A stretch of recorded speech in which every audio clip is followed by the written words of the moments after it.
사도신경으로 신앙 고백하심으로 새벽 기도회를 시작하도록 하겠습니다. 나는 전능하신 아버지 하나님 전지의 창조주를 믿습니다.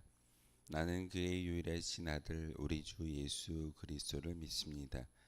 그는 성령으로 잉태되어 동정녀 마리아에게서 나시고 본디오 빌라도에게 고난을 받아 십자가에 못 박혀 죽으시고 장사된 지 사흘 만에 죽은 자 가운데서 다시 살아나셨으며 하늘에 오르시어 전능하신 아버지 하나님 우편에 앉아 계시다가 거기로부터 살아있는 자와 죽은 자를 심판하러 오십니다. 나는 성령을 믿으며 거룩한 공교회와 성도의 교제와 죄를 용서받는 것과 몸의 부활과 영생을 믿습니다. 아멘. 찬송가 539장 함께 찬양하겠습니다. 찬송가 539장입니다.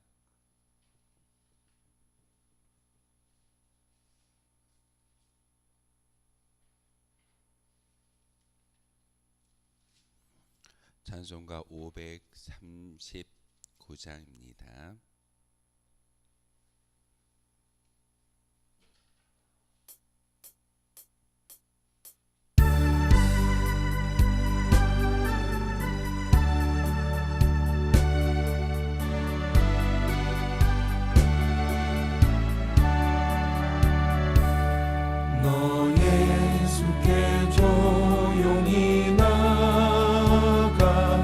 내 모든 짐 내려놓고 주 십자가 사랑을 믿어 죄사함을 너 받으라. 주 예수께 조용히 나가 내 마음을 쏟아놓으라.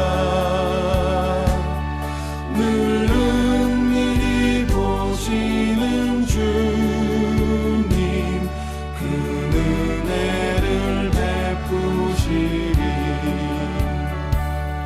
주 예수의 은혜를 입어 내 슬픔이 없어지니 내 이웃을 늘 사랑하여 너 받은 것 거저주라. 주 예수께 조용히 나가 내 마음을 쏟아놓으라. 늘 은밀히 보시는 주님 그 은혜를 베푸시리. 예수를 친구로 삼아 늘 내 옆에 모시어라. 그 영원한 생명 샘물에 내 마른 목 죽이어라. 주 예수께 조용히 나가 내 마음을 쏟아놓으라. 늘 은밀히 보시는 주님 그 은혜를 베푸시리. 너 주님과 사귀어 살면 새 생명이 넘치리라. 주 예수를 찾는 이 앞에 참 밝은 빛 비추어라. 주 예수께 조용히 나가 내 마음을 쏟아놓으라. 늘 은밀히 보시는 주님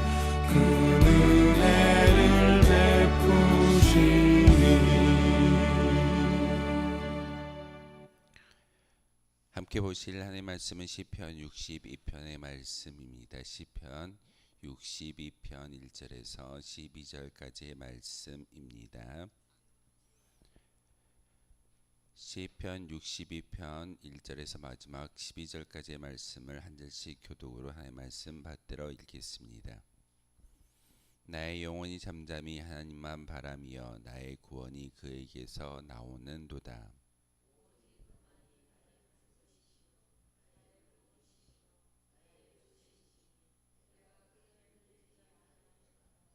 넘어지는 담과 흔들리는 울타리 같이 사람을 죽이려고 너희가 일제히 공격하기를 언제까지 하려느냐.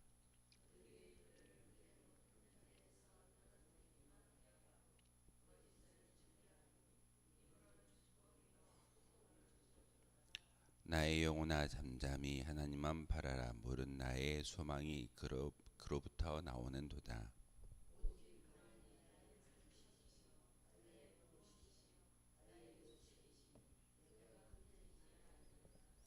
나의 구원과 영광이 하나님께 있으며 내 힘의 반석과 피난처도 하나님께 있도다.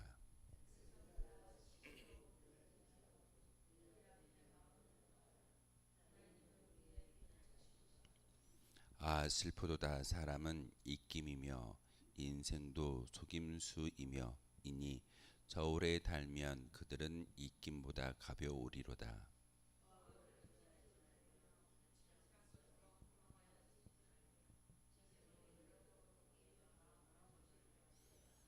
하나님이 한두 번 하신 말씀을 내가 들었나니 권능은 하나님께 속하였다 하셨도다.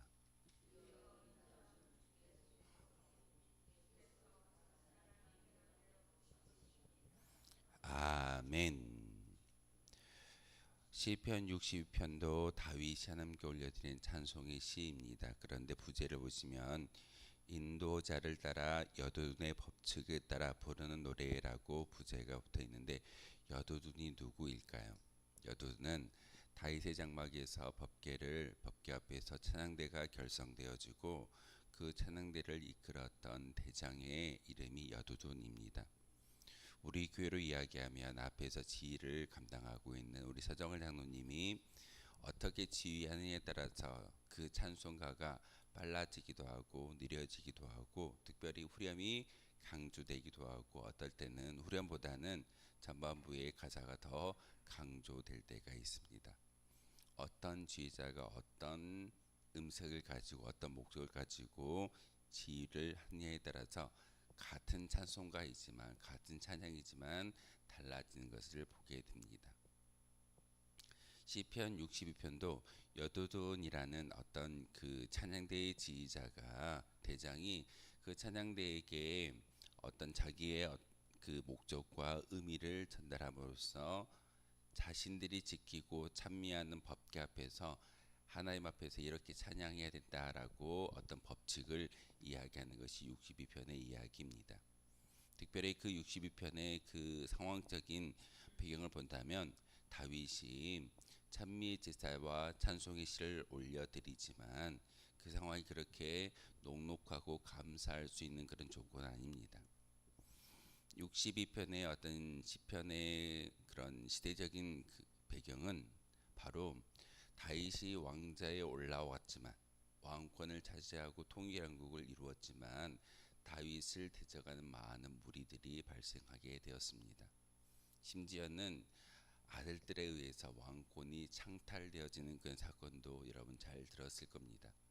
아도니아라는 사람을 통해서 또한 압살롬을 통해서 다윗의 왕권이 흔들리는 그런 종종 그런 위기적인 상황에 봉착하는 것을 성경을 통해서 우리에게 보여주고 있습니다. 그런 왕권을 창탈하려고 하는 그런 자녀들의 모습 또한 신하들의 모습을 통해서 하나님께 모든 것을 내어 맡김으로써 하나님 나의 왕권마저도 다윗의 그런 위치마저도 하나님께서 지켜주셨을 때 온전히 이 왕권이 유지될 수 있습니다라고 고백하는 것이 다윗의 고백이고 오늘 시편 62편의 이야기는 사실 왕권을 창탈하려고 하는 그런 악의 무리에 대항해서 하나님 이 무리들을 제하여 주십시오. 이 무리들을 하나님의 권능으로 모든 것을 진멸하여 주시고 하나님께서 기름 부어 세워 주셨으니 나의 자리가 든든히 세워지기를 원합니다. 이것을 다른 말로 구원하여 주십시오. 나의 요새이시고 나의 피난처이시고 나의 반석이 되신 하나님, 나와 함께하여 주십시오라고 기도하는 것이 오늘 62편의 주된 이야기입니다. 1절에 보시면은 나의 영혼이 잠잠히 하나님만 바라며 나의 구원이 그에게서 나온다라고 고백하고 있습니다. 우리는 특별히 많은 피조물들이 있습니다. 식물들도 있고 동물들도 있고 또한 인간도 있습니다. 하나님이 이 세상을 창조하셨을 때 분명히 자연 만물을 6일 동안 말씀을 통하여 창조하셨습니다. 그런데 우리는 어떻게 창조하시던가요? 하나님께서 흙으로 빚으셔서 하나님의 영혼을 직접 불어넣어 주셨습니다. 그래서 우리는 인간을 영적인 어떤 동물이라고 이야기하고 영적인 존재라고 이야기합니다. 그런데 그 영적인 존재가 하나님을 찬미해야 함에도 불구하고 하나님을 찬미하지 아니한다면 그의 영혼이 온전히 살아있을 수 있을까요? 오늘 1절의 말씀은 나의 영혼이 잠잠히 하나님만 바라며, 어찌 보면 내 안에 속해 있는 하나님의 영적인 그 힘이 하나님을 바라보면서 하나님의 의미 가운데 하나님의 도우심을 바랄 수 있는 그런 의미가 바로 나의 영혼을 통해서 하나님을 바라보기를 원하며, 그리고 나의 영혼의 구원은 내가 하는 것이 아니라 하나님이 주신다라는 것이 1절의 어떤 결론적인 말씀이기도 합니다. 주여 믿습니다. 주여 주여 제가 하는 모든 어떤 행위들을 통해서 내가 구원받습니다라는 것이 아니라 내 영혼이 잠잠히 하나님을 바라보면서 하나님께 의지할 때만이 바로 그 구원이 하나님을 통해서 우리에게 주어진다라는 사실입니다. 저는 그래서 성경을 읽고 묵상하고 성경을 배울 때마다 하나님의 구원은 우리의 행위에 달려있지 않다라는 것을 많이 강조하게 되어집니다. 이유는 바로 다윗이 이렇게 기도하는 것은 하나님, 내 영혼이 잠잠히 하나님만 바랄 때 구원이 하나님을 통해서 내게 주어집니다 라고 말씀을 전하고 있는데, 다윗이 자랑하는 게 무엇이던가요? 하나님, 저 왕입니다. 일거수일투족 하나하나를 다 하나님께 기도함을 통하여서 응답을 받았습니다. 하나님, 심지어는 블레셋이라는 나라와 대적하여 싸웠을 때 저는 하나님의 이름으로 돌멩이 몇 개를 가지고 가서 그 나라의 장수 골리앗을 이겼던 사람입니다. 이런 걸 자랑하는 것이 아니라 오히려 1절의 말씀을 통해서 내 영혼아 잠잠히 하나님만 바라봐라. 우리의 입술의 고백이 사실은 이와 같아야 될 줄 믿습니다. 우리는 종종 평생을 교회를 다녔어. 평생을 교회 안에서 하나님께 내 모습, 내 신앙의 모습을 보여드리지 않았어라고 이야기하는 많은 신앙의 선배들을 종종 보게 됩니다. 하지만 다윗이 그러했던 것처럼 우리의 영혼이 잠잠히 하나님을 바라볼 때 하나님께서 주시는 은혜의 선물은 구원입니다. 그러기에 다시 한번 우리의 안에 있는 하나님의 호흡, 그것을 우리는 영혼이라고 이야기하고, 그 영혼이 하나님과 있을 때, 하나님과 맞물려 있고 하나님의 동행 가운데 있었을 때 하나님의 돌보심을 통하여 우리에게 주어지는 것은 하나님의 구원이다라는 것을 다시 한번 기억할 수 있어야 합니다. 그렇기 때문에 2절의 말씀을 통해서 오직 그만이, 오직 하나님만이 나의 반석이시요 나의 구원이시요 나의 요새이시니 내가 크게 흔들리지 아니하리로다 라고 말하고 있습니다.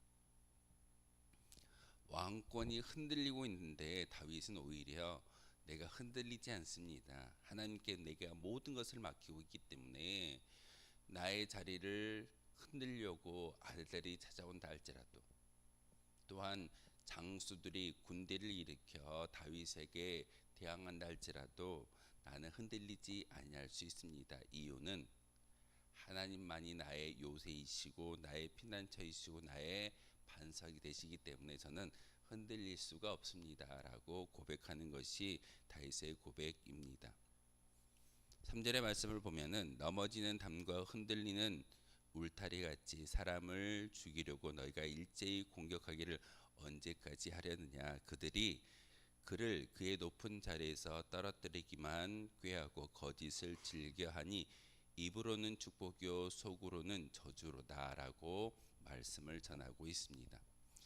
이 3절과 4절의 말씀이 바로 그 시대적인 배경을 근거해서 다윗이 기도하는 기도의 간구입니다. 하나님, 저를 대적하는 많은 악의 무리들이 왕권을 창탈하기 위해서 저를 흔들고 있고 내게 축복의 말씀, 내게 좋은 이야기로 이야기를 하지만 밖에 나아가서는 거짓된 말을 통해서 왕권을 흔들고 있는 것이 저들의 모습입니다. 하나님, 그저 지켜보고 계시겠습니까? 하나님께서 역사하여 주십시오. 저는 내 영혼은 잠잠히 하나님만을 바라겠습니다 라고 기도하는 것이 다윗의 기도입니다. 그러면서 셀라라는 용어를 통해서 잠시 멈추고 있습니다. 우리의 기도도, 여러분의 기도도 열심히 기도할 때 하나님, 그냥 우리의 기도의 제목을 다 주구장창 하나님께 쏘아놓는 것이 아니라 하나님의 세미한 음성을 들을 수 있었을 때 바로 그 음성을 통해서 순종하는 것이 진정한 믿음의 기도이고 믿음의 모습입니다. 일방통행이 아닙니다. 하나님이 인간을 만드신 목적은 바로 소통하기 위해서, 교제하기 위해서 인간을 만드셨다라는 것을 우리는 잘 알아야 합니다. 하나님은 우리의 기도만 들어주시는 그러한 특별한 신적인 존재가 아니라 하나님도 우리에게 말씀하시고자 우리를 지으셨다라는 것을 기억하신다면 여러분, 사무엘이 뭐라고 하던가요? 주여, 종이 듣겠나이다. 주여, 제가 여기 있습니다. 제게 말씀하십시오라고 이야기했던 사무엘 선지자의 그 기도를 다시 한번 기억할 수 있어야 합니다. 5절의 말씀을 통해서 나의 영혼아 잠잠히 하나님만 바라라. 무릇 나의 소망이 그로부터 나온다라고 여러분이 불러드리는 찬송가의 어떤 찬송의 가사를 통해서 오늘 이 시편의 말씀을 통해서 다윗은 다시 한번 이야기합니다. 명령합니다. 내 영혼아 하나님만 바라보라. 잠잠히 하나님만 바라보라. 우리는 종종 인간이기 때문에 연약하기 때문에 내가 드러날 때가 참 많이 있습니다. 그래서 다윗은 자기 자신의 영혼에게 명령합니다. 내 영혼아 잠잠히, 말하지 말고 잠잠히 하나님의 역사를 바라볼 수 있었을 때 바로 그를 통해서, 그 잠잠함을 통하여서 하나님의 지키심과 도우심을 경험할 수 있게 될진데, 종종 우리는 너무나도 먼저 가는 그런 앞서가는 믿음의 모습이 우리 가운데 있을 때가 있습니다. 내가 먼저 가는 것이 아닙니다. 하나님이 먼저 가고 우리는 뒤에서 따라갈 때 우리는 실패하거나 넘어지지 아니할 수 있습니다. 무턱대고 앞을 향해 나아가는 것은 진정한 열정이 아닙니다. 진정한 구원이 아닐 수도 있습니다. 우리 앞에 놓여져 있는 많은 위기적인 상황을 우리는 바라볼 수 없는 영적인 아둔함이 있기 때문에 넘어지거나 실패하지만, 하나님께서 앞에 가지고 우리가 뒤에 따라갈 수만 있다면 우리는 실패자의 모습이 아니라 결국은 주님이 승리했던 그 승리의 모습이, 그 열매가 우리에게도 주어진다는 사실입니다. 그래서 오늘 5절의 말씀을 통해서 다윗은 스스로에게 명령합니다. 내 영혼아 잠잠히 하나님만 바라보라. 나의 왕권을 창탈하려고 다가오는 그런 아들들의 모습, 수많은 군대의 모습이 있을지라도 영원히 하나님께 잠잠히 바라볼 때 바로 그 구원이, 그 평안함이 하나님을 통해서 주어진다라고 말씀을 전하고 있습니다. 특별히 오늘 62편 7절의 말씀을 여러분 묵상하시면서 여러분의 기도의 제목이 되시기를 부탁을 드립니다. 하나님을 의지하는 자에게 주시는 복의 의미를 7절의 말씀을 통해서 다윗은 고백하고 있습니다. 나의 구원과 영광이 하나님께 있으며 내 힘의 반석과 피난처도 하나님께 있도다. 이 말씀은 내 영혼이 온전히 하나님께 의지하며 나아갈 때 주시는 하나님의 구원이다라는 사실입니다. 조건이 있습니다. 우리가 하나님께 온전히 붙들림 바 되어졌을 때 주어지는 것이 구원과 영광, 그리고 내 힘의 반석과 피난처도 내 힘이 아니라 하나님께 있음을, 하나님을 의지하는 자에게 주시는 복이다라는 것이 바로 이 구원과 영광이 하나님을 통해서 우리에게 주어진다라는 사실입니다. 영광스러운 삶을 살기 원하십니까?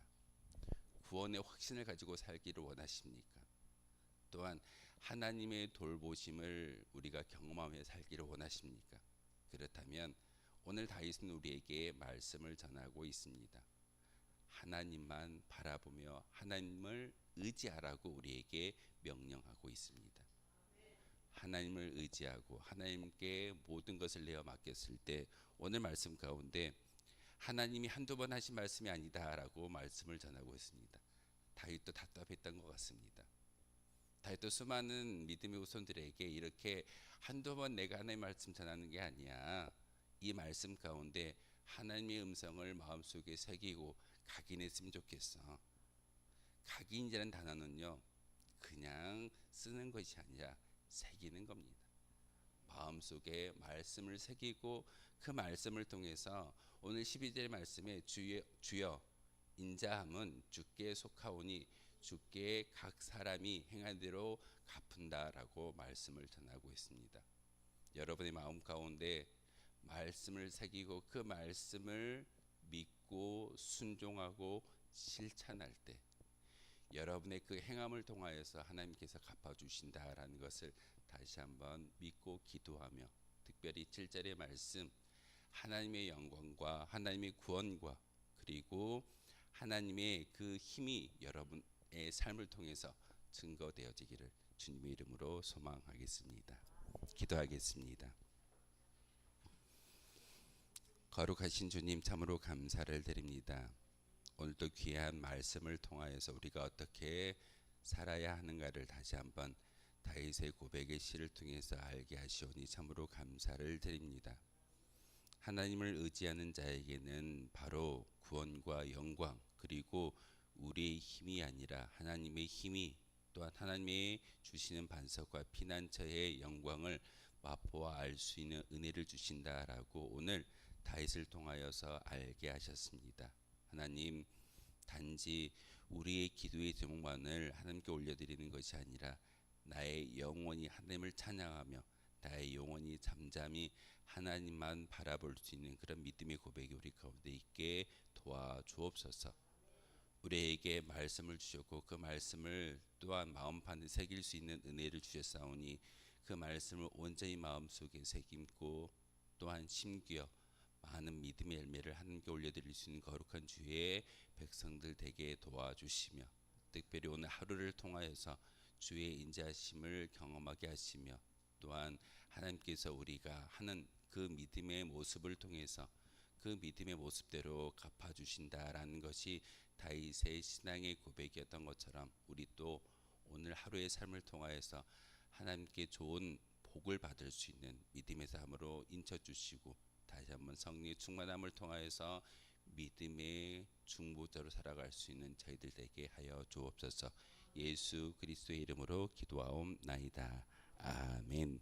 하늘에 계신 우리 아버지의 이름을 거룩하게 하시며 아버지의 나라가 오게 하시며 아버지의 뜻이 하늘에서와 같이 땅에서도 이루어지게 하소서.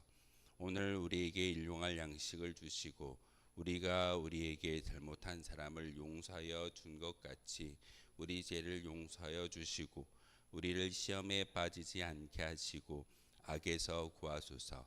나라와 권능과 영광이 영원히 아버지의 것입니다. 아멘. 오늘 말씀을 생각하며